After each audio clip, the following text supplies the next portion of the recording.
அருணகிரி மங்கலம் வாசுதேவன்பட்டு ஊராட்சியில் ஆதி திராவிடர் சமுதாய நல கட்டிடங்களை காணொலி காட்சி மூலம் தமிழக முதல்வர் திறந்து வைத்தார்.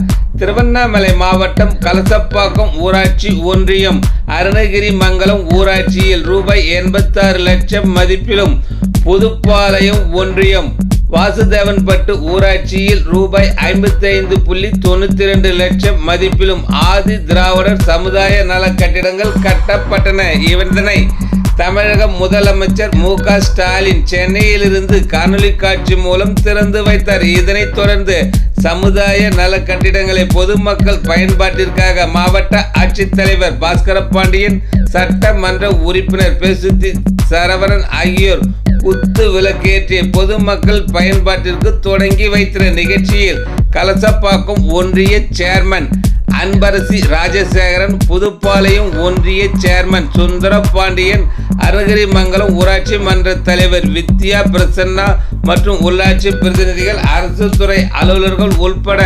ஏராளமானோர் கலந்து கொண்டனர்.